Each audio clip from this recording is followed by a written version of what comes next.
আমৃত্যু ভালোবাসি তোকে। লেখনীতে সালমা চৌধুরী, পর্ব 16।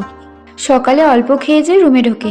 কোচিং থাকলে বের হয়, না হয় 3-4টায় ক্ষুধা লাগলে চুপচাপ এসে খাবার খায়। মাকেও ডাকে না। জান্নাত আপু এসে পড়িয়ে গেলে মেঘ অল্প খেয়ে আবার রুমে চলে যায়। মন খারাপ হয়ে থাকে সবসময়। আবিরের অফিসের ঝামেলা মোটামুটি মিটেছে। ডিলার প্রোডাক্ট ডেলিভারির দেওয়া পর্যন্ত অপেক্ষা করতে হবে। দুদিন ফ্রি থাকতে মিম আর আদির কথা মনে করে কক্সবাজারে গেল। এর আগে কখনো কক্সবাজার যায়নি আবির। এটাই জীবনের প্রথমবার। 5 স্টার হোটেলে রুম নিয়েছে। ফ্রেশ হয়ে বের হতে হতে বিকেল হয়ে গেছে। সমুদ্র সৈকতে দাঁড়িয়ে আছে আবির। প্রাকৃতিক সৌন্দর্যের স্পষ্ট রূপ দিয়ে সজ্জিত বিশ্বের দীর্ঘতম সমুদ্র সৈকত কক্সবাজার। কক্সবাজারের সূর্যাস্তের ছবি প্রায় সবাই স্মৃতি হিসেবে রেখেছেন নিজেদের মোবাইল ফোন বা প্রতিটা বাড়ির দেওয়ালে।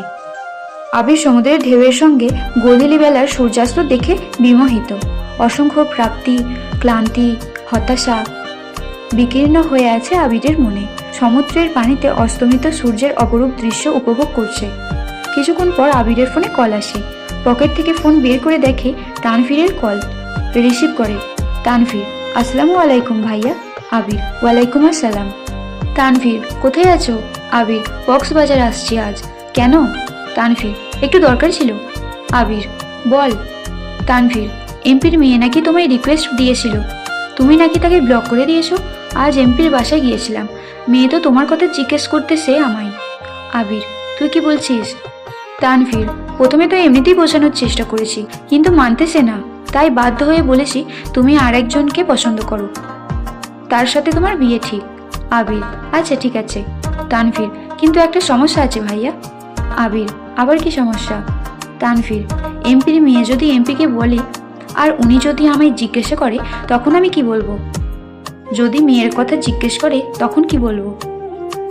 আবির: প্রথমত এমপি কোনো সময় এইসব বিষয় নিয়ে মাথা ঘামাবে না, আর যদি শুনে ছেলে অন্য কাউকে পছন্দ করে তাহলে আরও কিছু বলবে না। তানভীর: তারপরেও যদি জিজ্ঞাসা করে ফেলে তখন কি বলবো? আবির: বলবি তোর বোনের সাথে বিয়ে ঠিক। তানভীর: তারপর? আবির: তারপর আবার কি, বাকিটা আমি সামলে নিব। তানভীর: যদি ফোর্স করে? আবির একটু গম্ভীর কণ্ঠে বলল, বেকুবের মতো কথা বলিস না তানভীর। এমপির মেয়ে হোক আর মন্ত্রীর মেয়ে, তার জন্য কি তুই তোর নিজের ভালোবাসা কোরবান করবি নাকি? আজব। তানভীর আর কথা বাড়ালো না। তানভীর: আচ্ছা ভাইয়া, এখন রাখি তাহলে। আল্লাহ হাফেজ। আবির: আল্লাহ হাফেজ। কল কেটে আবির ডাটা অন করে ফেসবুকে ঢুকে। কেন জানি না মনে হলো ব্লক লিস্ট চেক করবে। ব্লক লিস্টে ঢুকতেই চোখে পড়লো প্রথম আইডিটাই এই মেয়ের। 2 সেকেন্ড ভাবলো, সে তো শুধু কমেন্ট ডিলিট করেছিল, ব্লক তো করেনি। এটা যে মেঘের কাজ তা বুঝতে বেশিক্ষণ সময় লাগলো না, কিন্তু মেঘ ফোন পেল কোথায়? আরও কিছুক্ষণ ভাবার পর মনে হলো টেবিলের উপর ফোন রেখে যাওয়ার ঘটনা। তার মানে সেই দিনই ব্লক করেছে। অজান্তেই ঠোঁটের কোণে এক চিলতে মুচকি হাসির ঝলক দেখা গেল। আস্তে আস্তে বলল, এই সামান্য বিষয়ে জ্বলে উঠলে? সইবি কিভাবে এত ঝড়ঝঙ্কা? এত তাড়াতাড়ি তো তোকে আমার করে নিব না, আবার খুব বেশি কষ্টও দিব না তোকে। অন্ধকার নেমেছে বিচে। একটু হাঁটাহাঁটি করলো আবির। ভাই বোনের জন্য কিছু কেনাকাটাও করলো। তারপর হোটেলে চলে গেল। কেটে গেল আরও 2 দিন। আবির বাড়ি নেই 6 দিন যাবৎ। অষ্টাদশীর মনের বিষণ্ণতা ছেয়ে গেছে।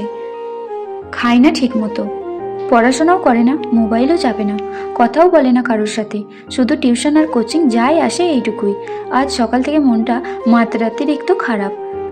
তানভীর ডেকে এনে খাবার টেবিলে বসিয়েছে। তানভীর আজকাল পার্টি অফিসের দৌড়াদৌড়িতে মেঘকে কিছুই বলে না। মেঘকে এখন আর আগের মতো বকেও না। মেঘ যেমন পাল্টে গেছে তেমনি তানভীরও পাল্টে গেছে।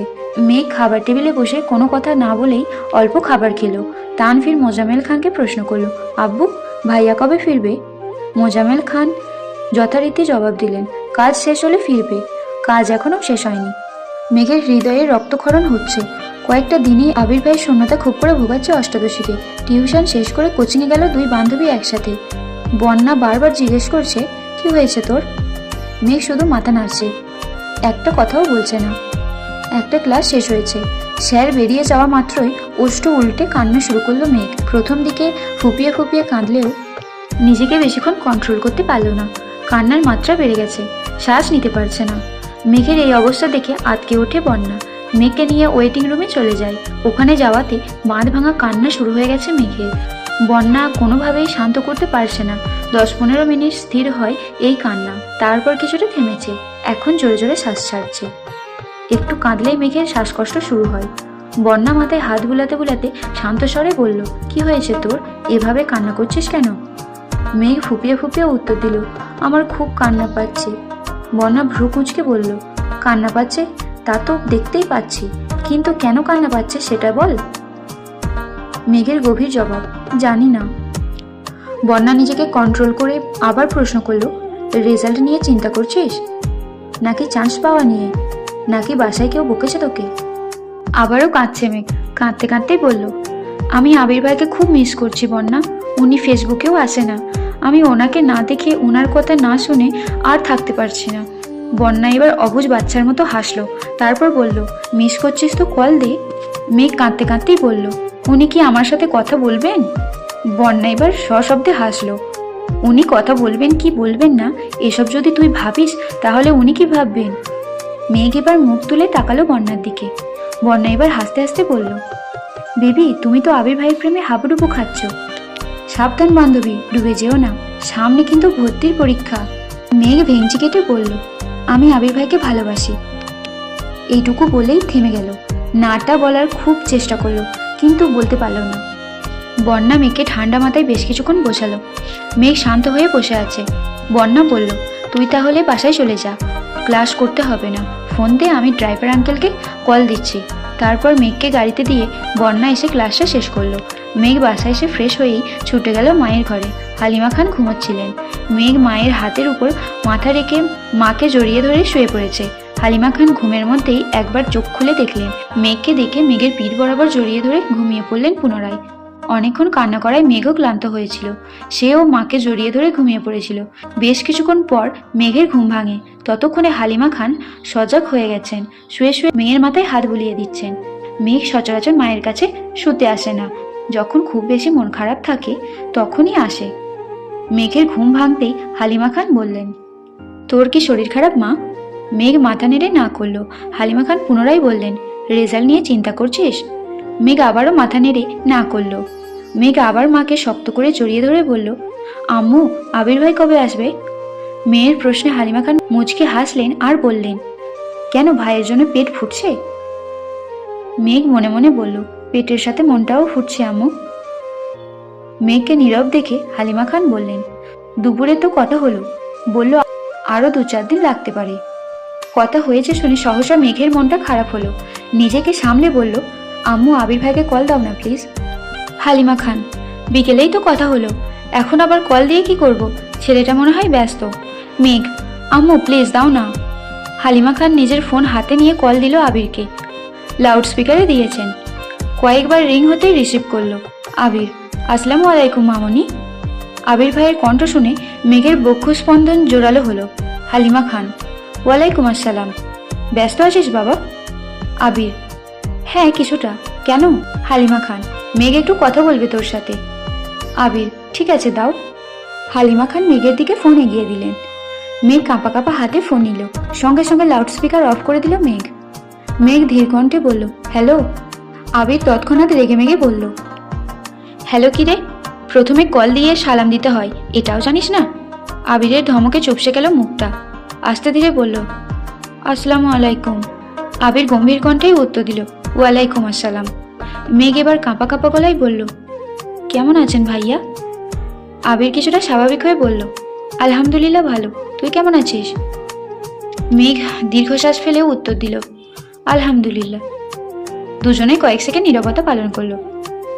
আবির নীরবতা ভেঙে রাশভারী কণ্ঠে শুধালো, তোর ফোন থেকে কল দিতে পারিস না? মামনির ফোন থেকে দিতে হলো কেন? মুখের ওপর মেঘ বলে ফেলল, আপনার নাম্বার তো নাই আমার কাছে। আবির এবার দীর্ঘশ্বাস ফেলল, গম্ভীর কণ্ঠে জবাব দিল, রাখছি, ব্যস্ত আছি আমি। এই বলে কলটা কেটে দিল। মেঘ আহামুকের মতো ফোনের দিকে তাকিয়ে রইল। বুঝে উঠতে পারল না ব্যাপারটা। আবির ভাইয়ের নাম্বার নেই এই কথা শুনে রেখে দিল নাকি সত্যিই ব্যস্ত, এটা ভেবে পাচ্ছে না অষ্টাদশী। ফোনের স্ক্রিনে ভেসে আছে আবির নামে সেভ করা নাম্বারটা। মেঘ মনে মনে নাম্বারটা মুখস্থ করতে ব্যস্ত হলো। তারপর মাকে ফোন দিয়ে নিজের রুমের দিকে দৌড় দিল। নিজের ফোনে আবির ভাইয়ের নাম্বারটা লিখে নামের অপশনে লিখল আমার আবির, সাথে লাভ ইমোজি, কিছুটা দূরে লিখলো ভাই। সেভ করলো নাম্বারটা। আবির ভাইয়ের সাথে কথা বলেছে, এই খুশিতে মেঘ সারা বাড়ি ছুটছে। কে বলবে এই মেয়েটা এক সপ্তাহ রুম থেকে বের হয়নি, কারোর সাথে কথা পর্যন্ত বলেনি। আজ সে মিম আর আদিকে নিয়ে দুষ্টামি খুনসুটিতে মগ্ন। মিম আর আদিও যেন আপুকে এইভাবে পেয়ে বড্ড খুশি। হঠাৎ জান্নাত আপু বাড়িতে ঢুকলো। মেয়েকে এত হাসি খুশি দেখে জান্নাত আপুও খুশি হলো। এই এক সপ্তাহে জান্নাত আপু যতদিন এসেছে প্রতিদিনই মেঘ মনমরা হয়ে বসে থাকে। পড়া ধরলে পারলে বলে, না পারলে চুপ থাকে। বুঝছে কি না তাও বলে না। জান্নাত আপু কম করে হলেও 20 বার জিজ্ঞাসা করে, মেঘ তোমার কি হয়েছে বলো। মেঘ কিছুই বলে না। এতে জান্নাত আপুও চিন্তিত ছিল। উনি নিজে থেকেই অনেক বুঝিয়েছেন, রেজাল্ট নিয়ে যেন চিন্তা না করে, অ্যাডমিশন টেস্ট নিয়ে যেন না ভাবে। কিন্তু মেঘ এইসবে কোনো সাড়া দেয়নি। তাই আজ মেঘকে খুশি দেখে জান্নাত আপুর মুখে সহসা হাসি ফুটে উঠেছে। জান্নাত আপু ডাকলো, মেঘ। সোফায় বসা মেঘ পিছন ফিরে তাকিয়ে জান্নাত আপুকে দেখে ছুটে আসে। মেঘ, আপু কেমন আছো? জান্নাত, আলহামদুলিল্লাহ ভালো। তুমি কেমন আছো? মেঘ, আলহামদুলিল্লাহ ভালো। আপু তুমি একটু বসো, আমি রুম থেকে বই খাতা নিয়ে আসছি। বলেই সিঁড়ি দিয়ে ছুটছে রুমের দিকে। জান্নাত হাস্যজল মুখে তাকিয়ে আছে মেঘের দিকে। সত্যি বলতে ছটফটে স্বভাবের মেয়েরা হঠাৎ শান্ত হয়ে গেলে সবার নজরে পড়ে যায়। মেঘের ক্ষেত্রেও তেমনটাই হয়েছে। জান্নাত আপুর পড়ায় মেঘের সম্পূর্ণ মনোযোগ আছে আজ। পড়াশোনার আগে সব বুঝে ফেলেছে। জান্নাত আপু পড়িয়ে যাওয়ার পর আরও 2-1 ঘন্টা মিম আর আদির সাথে আড্ডা দিয়েছে মেঘ। নিজেও পড়ছে না, ওদেরকেও পড়তে দিচ্ছে না। এতে অবশ্য মা কাকিয়া কিছুই বলছে না। মেয়েটা যে হাসি খুশি আছে এতেই সবার ভালো লাগছে। মোজাম্মেল খান এবং আলী আহমদ খান বাসায় ফিরেছেন কিছুক্ষণ আগে।